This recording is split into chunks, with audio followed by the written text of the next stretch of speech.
What happens when a Hollywood star tries to silence his co-star with a $400 million lawsuit and ends up being the one exposed instead? This week, Blake Lively didn't just win a legal battle. She delivered a public courtroom-level takedown that left the industry buzzing. After months of mounting tension, shocking accusations, and one of the most aggressive defamation suits in celebrity history, a federal judge just threw out Justin Baldoni's entire case. And the way it collapsed, brutal. But this wasn't just about legal technicalities. Behind the scenes, it was a power struggle laced with harassment claims, retaliation, and a so-called smear campaign that nearly pulled Ryan Reynolds and the New York Times into the crossfire. Now, Blake's not just celebrating, she's going on the offensive. Here's how she flipped the script, and why the fallout is just beginning. It all started with a lawsuit that felt more like a Hollywood plot twist than a real court filing. In January, actor and director Justin Baldoni filed a jaw-dropping $400 million defamation suit against Blake Lively, his co-star in the film It Ends With Us. But it didn't stop there. The lawsuit also named Ryan Reynolds, Blake's husband, and even the New York Times as part of what Baldoni claimed was a coordinated smear campaign designed to destroy his reputation. At the heart of the case, Lively's own civil rights complaint, where she accused Baldoni of sexual harassment and emotional abuse during the film's production. Baldoni fired back hard, calling her claims false and accusing her of using the media and legal system to publicly humiliate him. What followed was an escalating courtroom drama, with headlines, high-profile names, and massive sums of money all in play. But if Baldoni thought the sheer size of his lawsuit would silence his critics, he was about to get a harsh dose of reality. When the ruling finally came down, it wasn't just a dismissal, it was a dismantling. Judge Louis J. Lyman didn't mince words. In his written decision, he made it clear Baldoni's lawsuit lacked any real legal foundation. The central claim that Blake Lively defamed him fell apart immediately. Why? Because her statements came from an official civil rights complaint, which are legally protected under privileged speech. But it didn't end there. The judge went further, addressing the other names Baldoni dragged into the case: Ryan Reynolds, Blake's longtime publicist Leslie Sloan, and even the New York Times. If you're hooked on this courtroom chaos, please leave a like and subscribe. Lyman wrote that Baldoni failed to show any evidence that these parties acted with actual malice, the legal standard required for defamation. In other words, not only were the statements likely based on fact, but there was zero proof they were made with reckless disregard for the truth. It was a complete legal collapse. Baldoni's $400 million claim was tossed out entirely, and with it, any credibility the lawsuit once had.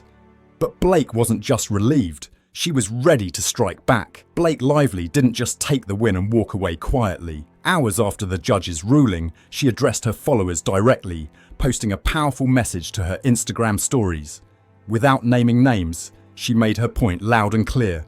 Like so many others, I felt the pain of a retaliatory lawsuit. She acknowledged the emotional toll but made it clear this fight wasn't just about her. It was about every woman who's ever been intimidated into silence. While the suit against me was defeated, she wrote, so many don't have the resources to fight back. Her message wasn't just personal, it was political, emotional, and meant to resonate. She closed with a promise to keep speaking up. I will never stop appreciating or advocating for you. It wasn't just a clapback, it was a rallying cry. And while her tone was graceful, her legal team took a much sharper edge. While Blake kept her public tone thoughtful and composed, her legal team wasted no time turning defense into offense. In a pointed statement, her attorneys described the $400 million lawsuit as nothing more than a sham, a blatant act of retaliation meant to intimidate and punish her for speaking out. But here's where it gets serious. They're now planning to go after Baldoni for bringing what they call abusive litigation. That means Blake and her team are preparing to seek attorneys' fees, treble damages and punitive damages, the legal equivalent of throwing the suit back in his face with interest. In short, this wasn't just a win, it was a setup for a counterpunch. Baldoni might have tried to shut her down, but Blake Lively isn't just walking away vindicated, she's walking back into court with power on her side. But how did things get so messy between them in the first place? To understand that, you have to go back to where this feud really began. What started as a Hollywood collaboration spiraled into one of the most toxic behind-the-scenes fallouts in recent memory. The tension between Blake Lively and Justin Baldoni didn't begin in court, it began on set. In August 2024, during the press tour for their film It Ends With Us, rumours began to swirl about friction between the two. Fans noticed awkward interactions, cold body language, and noticeably separate media appearances.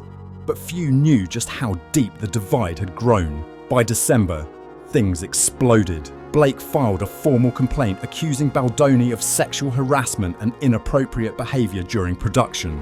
A week later, she escalated with a full lawsuit, alleging that Baldoni had orchestrated a deliberate smear campaign against her, one meant to silence her, discredit her, and shatter her reputation in the industry. Her complaint described not just unwanted advances, but a pattern of manipulation and psychological pressure. Baldoni, for his part, denied every allegation and painted himself as the real victim, setting the stage for the legal brawl that followed. But once the lawsuit started flying, so did the accusations, and they pulled more than just the co-stars into the fire. As tensions escalated, the courtroom battle turned into all-out legal warfare. Justin Baldoni didn't just deny Blake's allegations, he launched a counterattack that dragged even more names into the drama. Suddenly, Ryan Reynolds, Blake's husband, and the New York Times were listed as co-defendants in Baldoni's retaliatory lawsuit, accused of participating in a smear campaign to destroy his career. Then came a move that shifted the tone of the case entirely. Baldoni's attorneys attempted to obtain Blake's private medical and mental health records, pushing her to drop her emotional distress claim to protect her privacy. It was a high-pressure tactic, and it didn't go unnoticed. By the time it all hit the courtroom, it was clear. This wasn't about justice anymore.